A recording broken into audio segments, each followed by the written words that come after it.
ఓం శ్రీ ఉమాయే నమః.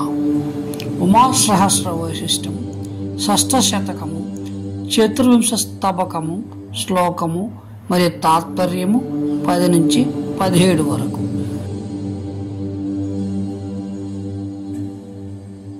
శ్లోకం 10. దానతో యశ పౌరుషాత్రమా సంపదో మహశీలత క్షమా. తాత్పర్యము: దానం వలన కీర్తి, పురుష ప్రయత్నం వలన సంపద, సంపద వలన సంతోషము, సత్ప్రవర్తన వలన సహనశక్తి కలుగును. శ్లోకం 11. సత్యతో జగత్యత్ర గౌరవం యజ్ఞతో దివిస్థానముజ్వలం. తాత్పర్యము: సత్యమాడటం వలన ఈ లోకమునందు గౌరవము, యజ్ఞము చేయటం వలన స్వర్గలోకమునందు ఉత్తమ స్థానమును కలుగును. శ్లోకం 12. సంయమాద్ధగవ్రాత వీతత యోగతో మహాసిద్ధిశాలిత.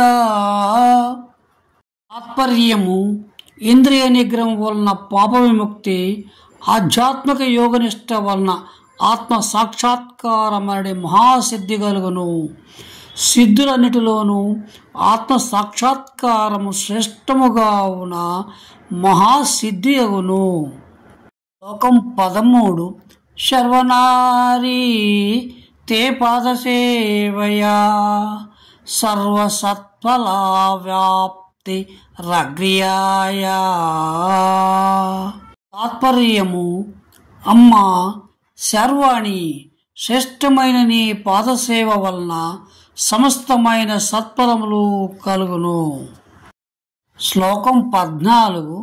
నోజ్యమేనయా సిద్ధిరుత్తమా విశ్వనాయక వీక్షితేన సా. తాత్పర్యము: పురుష ప్రయత్నముచే సాధ్యముగానే సిద్ధి విశ్వేశ్వరి కటాక్షముచే కలుగును. శ్లోకం 15. సంపదాం రమా భారతీ గిరాం త్వం శివే ప్రభుప్రాణ సంవిదాం.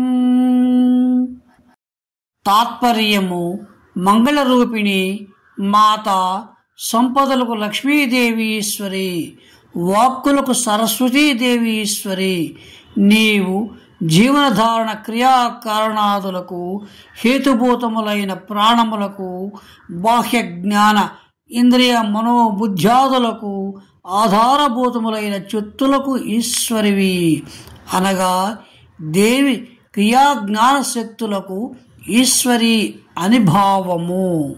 శ్లోకం 16. చక్షుషా నభో లక్ష్యధారిణా సిద్ధ్యతీవ తే దేవి ధారణా.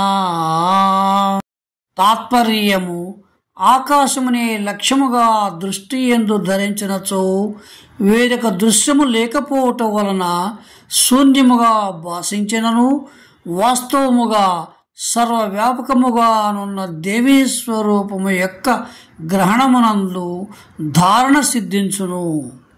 శ్లోకం 17. అశిరోధన్నాభితో నిలం దేవి విందతి తన్మునిర్బలం. తాత్పర్యము: తేజోమయి జనని నాభిదేశము నుండి శిరస్సు వరకు ప్రాణధారణ చేయు ముని నీ వలన శక్తిమంతుడగును. ఇది షష్ఠశతకము చతుర్వింశ స్తబకము శ్లోకము మరియు తాత్పర్యము 10 నుంచి 17 వరకు. సశేషం. శుభం భూయాత్.